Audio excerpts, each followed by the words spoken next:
Hello, everybody. I am Dr. Harshada, your host. Extend a warm welcome to all of you for another enlightening and enriching session. It's my absolute pleasure to introduce a highly esteemed medical professional who has dedicated her career in specialized field of breast surgical oncology. Welcome, Dr. Neja. Thank you so much, Dr. Harshita, and thank you for giving this opportunity to interact with you people on this platform. Thank you, Doctor. Dr. Neja brings with her an extensive experience of 23 years in her field. She completed her MS in General Surgery from Medical College Baroda and obtained her Masters in Breast Oncology from University of East Anglia, UK. In addition, Dr. Gupta has done certification in robotic breast surgery from IEO Milan, Italy, and has undergone training in breast oncology unit in the same institution. Today, we have the privilege of hearing from Dr. Neja as she shares her insights, experience, expertise with us in this session. So, let's start the session.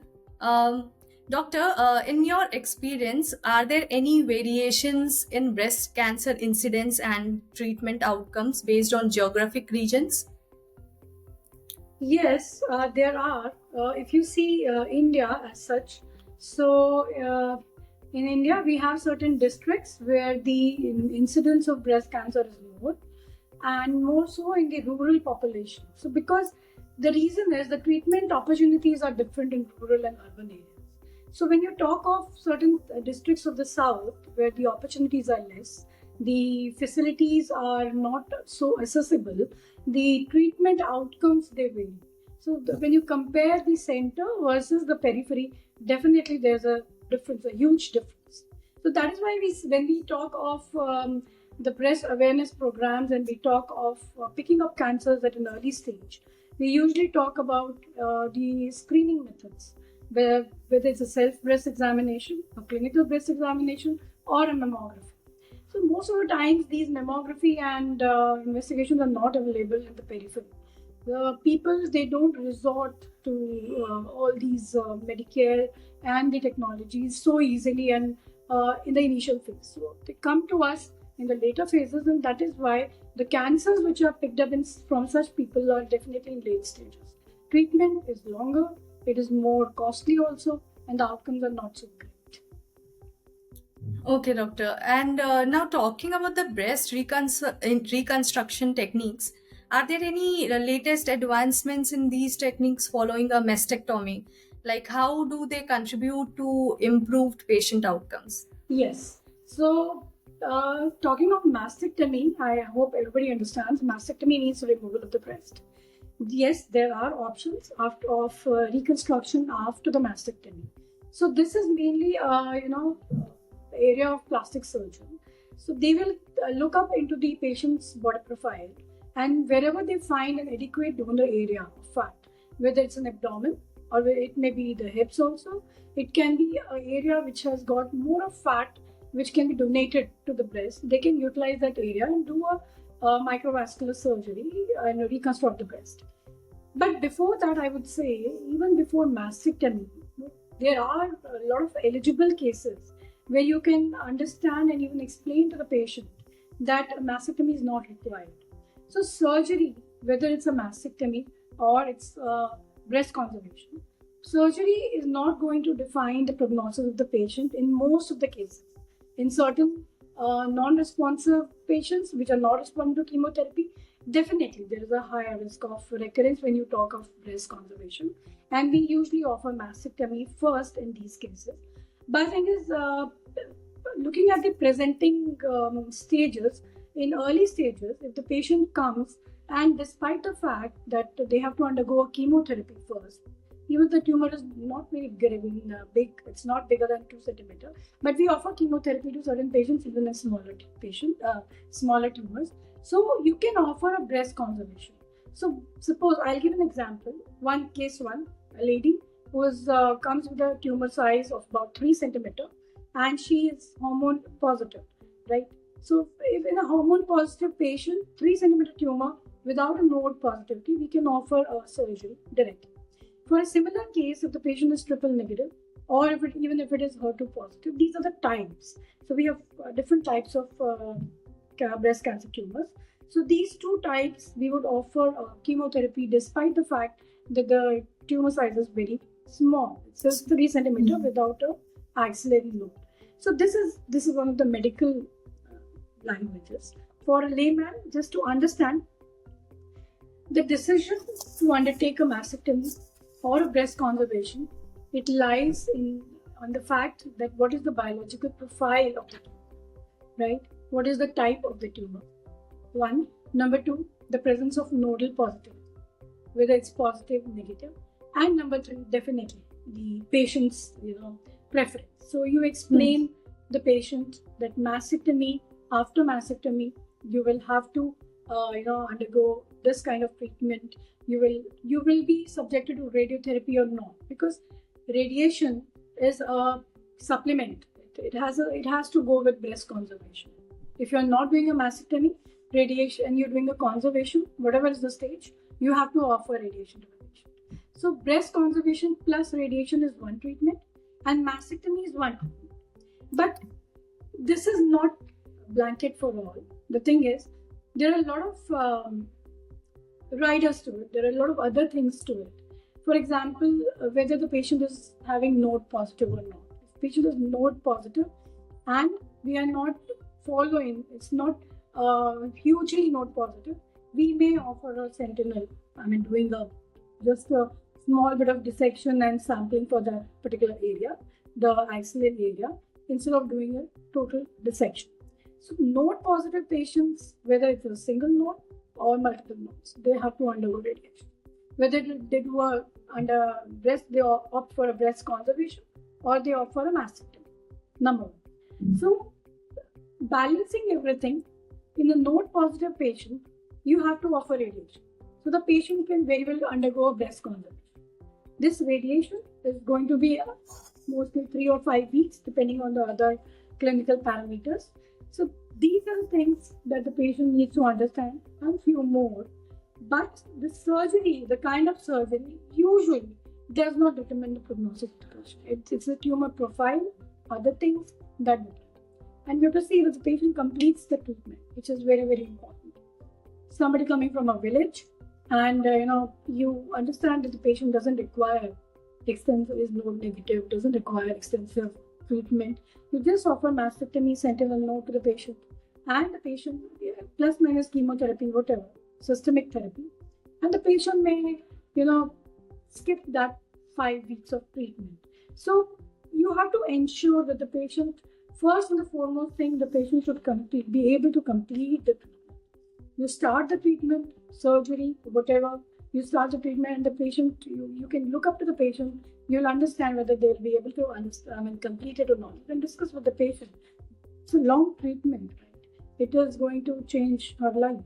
This entire perspective, the entire family is sailing through. It's not an easy job. It's not an easy thing to be subjected to 8 months of treatment initially. The word itself, once they are announced cancer, that's going to pull the rug under them. They're going to have simply a devastation, a state of mind for the first few hours, maybe days, maybe months. It's not easy to come out of it. So try to make the treatment simple, acceptable, but standardized. You can't go beyond the rules. Yes, doctor, very rightly said. And since we are talking about mastectomy, can you also elaborate on the role of nipple sparing mastectomy in breast cancer treatment? So when we talk about mastectomy, we have different types. We have a skin sparing, we have nipple sparing, we have subcutaneous, a lot of things. So for breast cancer patients, if that area, the mastectomy simply means removal of the breast tissue. So if you try to understand the breast, the breast has an envelope, skin envelope, and the nipple at the center. If the tumor is sitting right under the nipple, you cannot spare the nipple. You have to go all around, because you have to take a good margin. Right? So under the nipple, around the nipple, whatever, the nipple is going to go. So you have a skin spare. You can't spare the nipple, but then you have a skin envelope there. So your incision starts here, and then you remove entire nipple, and then once you remove the breast from the same incision, that circular one, you fill in something. Whether you fill preferably an autologous. Autologous means again flap, fat fold from DF or maybe gluteus or whatever you fill inside, depending on the availability of donor. The patient should be having good fat at the abdomen. If she doesn't have that, how will you do a DF? How will they do a DF? The plastic surgeon. So they have to have at least a good donor area of fat to fill that breast. So a thin, lean lady without any donor area fat, not on the buttocks, not on the abdomen. So that is a very tricky patient. So the plastic surgeon will then decide what to do. In that cases, sometimes they will put an expander, but then they do expander is something which is from outside. Alloplastic reconstruction, not an autologous. So alloplastic means you're using a biologically acceptable device, but not made from the body tissues. So that expander will rest under the skin envelope, not exactly under the skin envelope. It will go under the muscle. So it depends. They will decide where to put it. Under the muscle is more preferable. But because this kind of expanders and implants, they have some susceptibility towards infection. They need to be very much protected from the external infection. Otherwise, they're going to go just like a prosthesis. With the infection lands in, it has to go. You have to take it out. So you have to really safeguard those devices, whether it's a expander or an implant. So those things are to be considered.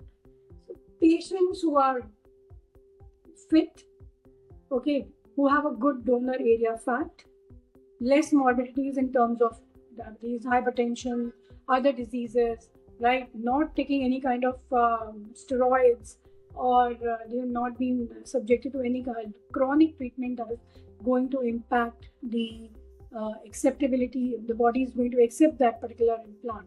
So failures to reconstruction are basically, they start from the body profile in terms of chronic diseases, diabetes, hypertension, those on long-term steroids, smoking. Smoking is not prevalent in our country, but still, you should know that smoking is a big deterrent for any kind of alloplastic reconstruction. Even the autologous, they have to be very careful about. So these start from the body profile, the body characteristics, and then they go to the tumor characteristics. So all these have to be balanced, and then a decision to undertake reconstruction. It's not easy, because doing is easy, but the thing is, you have to maintain it. You should ensure that the patient is not going to have any problems with that kind of alloplastic device. So that is why I'm saying the easier bit is to, if the tumor is small or it has been rendered small by chemotherapy, you take it out as a wide excision, fill in that area with either a tissue chest wall, which we call a perforator flap, perforator base flaps. There are dermal base flaps. You can utilize all those fat folds which are lying on the side of the chest wall, under the breast in the inframammary area, back of the chest in the subscapular, just beneath the scapula. So these fat folds are real good reservoirs. They are not going to help you in the long term, but they will provide that tissue if required, a good amount of tissue to fill in the cavity that you have created after removing the tumor. So think of those options before thinking directly of mastectomy and reconstruction. If the patient fits into that eligibility criteria, so eligibility means if the tumor is not dispersed, it's not scattered all over the breast, there is no DCIS. So in cases of DCIS, the ductal carcinoma in situ, we don't offer. It's a scattered DCIS. It's not a focal DCIS, don't offer conservation. Similarly, patient is not able, the patient is not going to sustain or not able to carry out the radiation for 3 weeks, 5 weeks, don't offer. There are other contraindications, collagen vascular diseases, don't offer. So there are multiple reasons, multiple tumors in the breast, 3 or 4 tumors in the breast, So that is also one of the relative contraindications. You don't give those radiations in those cases. So you have to look at the patient profile, you have to look at the tumor profile, you have to look at the breast, you have to look at the radiation acceptability. All these factors will determine whether you will offer a breast conservation or not. Otherwise, you offer a mastectomy. Reconstruction can be done immediate, can be done delayed. You just offer mastectomy to the patient, tell the patient to be complete the treatment, and actually most of the times they do. They do want to come out of the disease and make sure that they are all fit and fine. They're doing their household work, because that scare and threat is not going to go easily. You have to Yes. you have to really handhold them through the entire journey. 8 months is just treatment. And what about the other parts? The after treatment, lot of emotional issues. The patient is so impatient, and the family, they're all distorted. The patient will, not tell you. They may not appear to be that. They will try to be very strong. Most of the time, my patient, I can observe them. They try to be very, very strong. They know the family is suffering because of them, and they're still, they're trying to carry it inside them, and then they try to fight the disease as well. So it's a double burden for them. So do reconstructions or plastic procedures. Do them at the right time, when the patient is able to accept, because reconstruction in itself is not a small surgery. The patient is going to be there with you. You have to observe the patient, how she does. So always, don't create something, don't create something extra traumatic, because the situation is already traumatic. But in situations where you can't escape, where you have to offer a mastectomy and reconstruction, like a chest wall tumor, most of the time we give it. Patient don't respond to the treatment. There is no 8 to 10 centimeter size tumor not responded at all to chemotherapy, and there is no breast left. So where do you take the tissue from? So you try to cover that tissue with a flap, but available fat side, donor side. You may not offer an extensive reconstruction in the form of a free flap, a microvascular procedure, because now you want to safeguard that area for later chances. Suppose the patient in the later stages now wants a reconstruction, she's settled in her life, usually it takes then 2 to 3 years, not less than that. I have not seen many people coming and saying, I want to have a reconstruction right now, because that fears and scares menace has to go away, has to be washed thoroughly before they are strong enough to stand. And they stand, very boldly. And now they're stronger than before, because they know they've fought out and they've combated something which was nearly invincible. Because the problem is society, the society is the first threat that comes after hearing this word is taboo, the society taboo. My God, neighbors, relatives, there are few who will be on your side. They know it. They'll be your family. They'll be your real friends who will be on your side. The rest may not be. They'll be talking, gossiping. It's just really bad for them. So the first threat is this, the taboo. Then comes the treatment. I'll be okay. I'll not be okay. What is going to happen? What is going to happen to my kids? What is going to happen to my family? The finances. And once done, is my partner still really interested in me? I mean, is he interested in me any longer or not? So all these emotional issues, sexual issues, rehabilitation, it takes a lot of time. They have to settle down with this. Only then comes the reconstruction. Yes, doctor. This was very comprehensive explanation. Thank you. And doctor, are there any emerging trends and future directions in breast oncoplasty that holds promise for further enhancing cosmetic outcomes and minimizing surgical complications? Yes, can I? Uh, Trends, okay. Yes, they are. This is what I'm talking about, oncoplasty.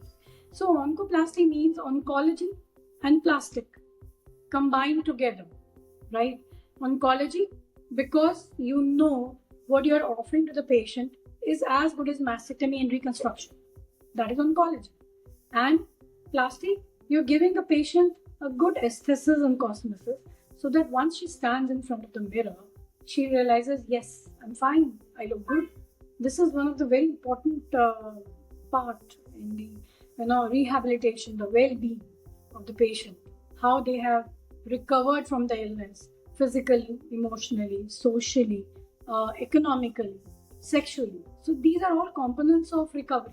They have to come out of it. So yes, oncoplasty, as I said, is oncology plus plastic.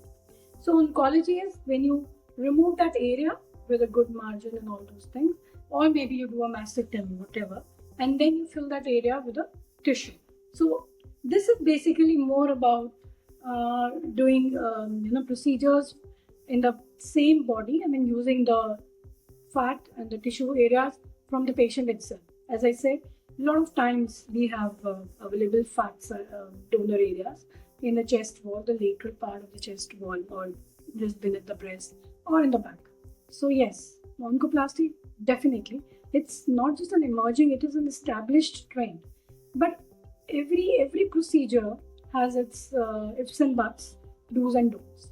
So you should not be overwhelmed with these procedures. You should not be really biased about it, but you should balance everything and see whether the patient is eligible for an oncoplasty. So doing something which is not going to give a good cosmetic result, patient is not having a good fat fold, not giving a good cosmetic result, is definitely which should not be done. It's a deterrent. Thank you, doctor, for helping us stay updated. And these developments are instrumental in ensuring our community receive the information about the most cutting edge care possible. And doctor, what are some effective strategies and technique that can be implemented during and after surgery to minimize the risk of seroma formation in patients? So seroma is something that we definitely sounds very simple word, but it's really very challenging because the patient has to come over and over again, and you keep aspirating, and you are also, the patient is not settled unless and until the breast is settled. They are not settled. So preventing seroma, yes, you obliterate all the dead spaces. So oncoplasty steps in there. Even a small tumor, 2 centimeter tumor, you're going to remove in an elderly lady who's got a very fatty breast, and you're not going to fill that area thinking that it's fine, she'll settle down. She doesn't.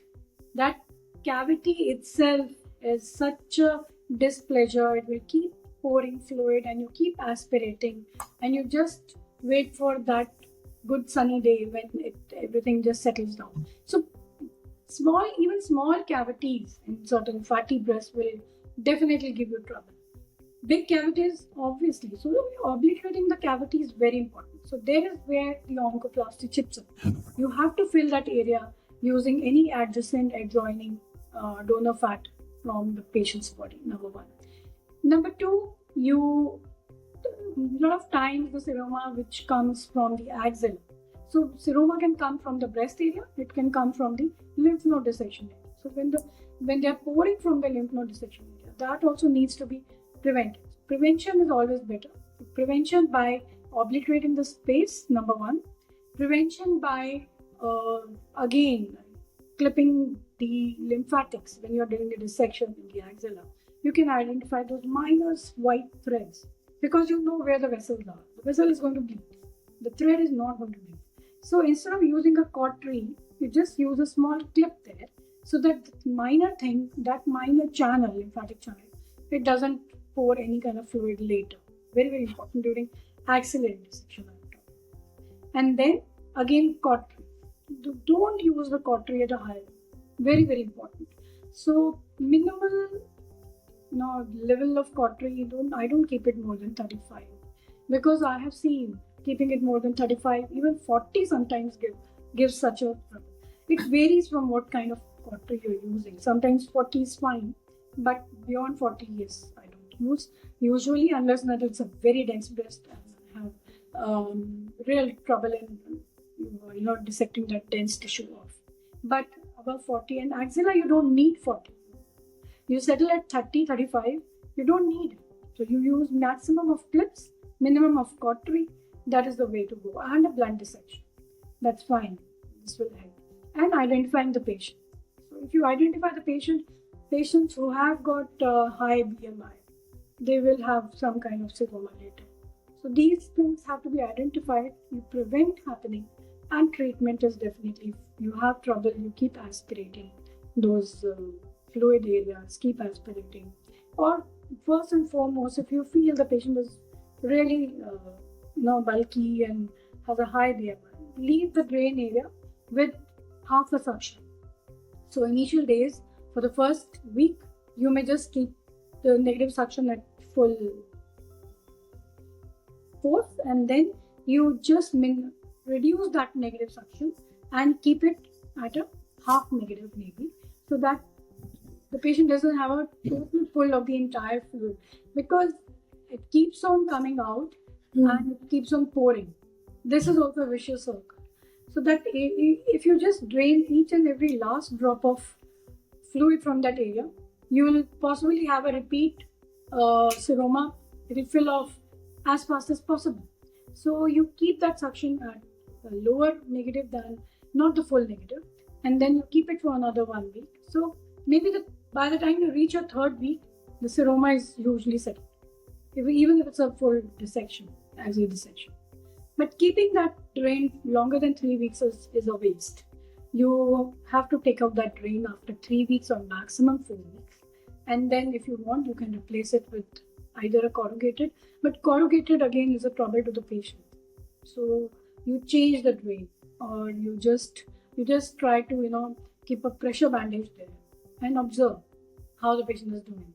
If there's a refilling even after 4 weeks, aspirate again, because now at the end of 4 weeks the patient is going to go for chemotherapy most of the time, adjuvant treatment. So keep aspirating. But if it is still a trouble after 6 weeks, patient is not settled, then we use sometimes dilute betadine, very dilute. So dilute, I mean using 5 ml of betadine and about 50 ml of 1:10 ratio of betadine, because betadine acts like cohesion. It will create an irritation between the tissue, and then it will try to obligate that cavity. So this is something as a last resort that we use, the betadine thing.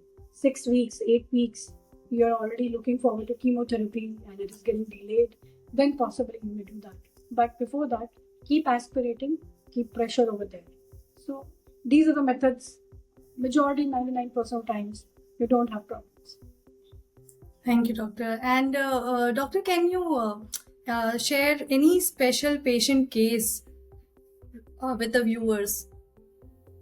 Special case in terms of surgery or in terms of general treatment? In terms of surgery. Okay. So there are a lot of them. One, I would say, yes, a patient who was treated for CA ovary, and she had a small papilloma in the breast, and that papilloma was excised. After the papilloma was excised, ovary was diagnosed. She is about nearing 52, 53. And now, after getting treatment for CA ovary, now she is now diagnosed with CA breast. Now about, it's a duration time lapse of about 1.5 years. So papilloma came out to be benign, nothing in the tissue specimen, CA ovary, treatment over. Now she, has been diagnosed with CA breast after about 1.5 year of time lapse. 2 cancers patient has already been through. She's already traumatized. She knows that, she feels that she's not going to be okay. She's not going to recover. So the tumor, again, to add on to the entire, the trauma or the anxiety was the patient did not respond to chemotherapy at all. The tumor, she was 36B and not very grand breast. So B cup breast, tumor size about 7-8 centimeter, right in the inner quadrant of the breast, and skin adherent, everything adherent. It was about to rupture. I mean, it seemed that it is going to rupture anytime. Did not respond to chemotherapy at all. Not a single centimeter loss of the size after chemotherapy. So now she's undergone all these treatments and she's there for surgery.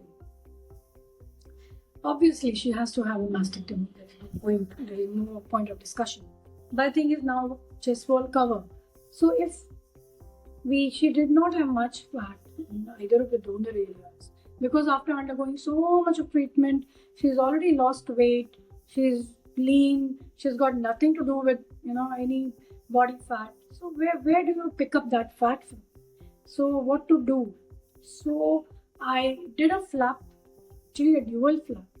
So the flap size was also about 10 into 12 centimeter. The length, the horizontal length was about 10 centimeter. The vertical length was about 12 to 13, 14 centimeter, 12 centimeter. And this had to be picked up from the lateral part of the chest. So that was a transposition flap. And I had to shift that entire flap from that area. That was the only available skin and the little bit of fat that I had. And it has to be entirely, I went through about 60 degrees rotation. I mean, that flap had to be flipped to be brought into inner quadrant of the breast, right? And then because I was feeling the vascularity, because it was such a big skin flap and the skin was not very healthy also. But I added mini LD or scarless LD to it. So LD would give a good vascularity to all the tissues, right? So the entire purpose was to give a more of tissue bulk plus the vascularity. So I did these two flaps together and covered that area. She had little problems because it was the inner part of the wound, and she was diabetic controlled though, but she had been through so many therapies that she had a little bit of problem in the inner part of the wound. But we did the chemotherapy, we completed the chemotherapy, and finally we sutured that small area of about 3 centimeter, and then she went ahead for radiation. So I don't say that she had a very smooth course, because we always want perfection, no doubt about that. We always want zero complications, right? The patient is already having so much of problems. They are not ready to accept, and I don't expect them to accept those. But the problem was that she failed in that particular area where I was least expecting for the vascularity to go. And then I did not really anticipate, but I was anticipating in a different area, because the flap was picked up far beyond the scapula. So I was anticipating the flap to go from the behind. So I've shifted it from the front. The front area is always vascular, we know that. But she failed in that area. So these are the things that we also keep learning, that yes, after so many things, there could be a problem, but it was handled and the patient did not have to undergo any surgery or something. No extensive procedures, although she had to come for a little bit of dressings. But finally, she completed her treatment. But you have to be with the patient all the time. You have to explain that it's going to be fine. The family has to understand it's going to be fine. The husband is a doctor. He sees that wound. He says, "Oh my God, what it is? It's going to be harmful. It's going to be infectious." No, relax. So a lot of patience that you require from your side. A lot of understanding you require. A lot of you have to handhold them, and you have to just settle them down emotionally, and you have to make them understand it's the best thing and it will be fine. Because Yes, cost of the treatment also matters. No, it's easy to go for a second surgery. I could have done that, but then cost, a lot of things come to your mind, right? And you try to balance what is going to be in a better favor. What is the family accepting? Are they going to accept Because second surgery again, if you do a flap and you're sure that it's not going to do anything, yes, you may. But because she had a problem in the area where I was not expecting, we have done so many of them. But then, yes, you have to decide which is the best option. This is a complicated one, that is why I said. The rest ones which have gone, they undergo surgery, they go home, and then they meet me at the time of drain removal, and they're sorted. Discuss the report, remove the drain, and they're sorted. And they just, get back to me whenever they're in trouble. So these are the 2 meetings I have with my patients. So I'm not talking of all those who have had just 2 meetings. This is the one which took me. I also had to give a lot of time. They also had to give a lot of time. Yes. But then you have to balance. Everything has to be considered. Yes, doctor. This was your experience was really very informative, and I'm sure all the viewers will be inspired and educated through your insights into this case. So, Dr. Neja, thank you. We would like to express our heartfelt appreciation for your time and invaluable insights you provided on Thank you. breast cancer during today's episode. With that, we conclude today's episode, and we hope you found this discussion both informative and insightful. Stay connected with MedSynapse for the latest advancements and expert knowledge, and anticipate more enriching discussions in the days to come. Thank you and bye-bye. Thank you, Harshita. Thank you so much.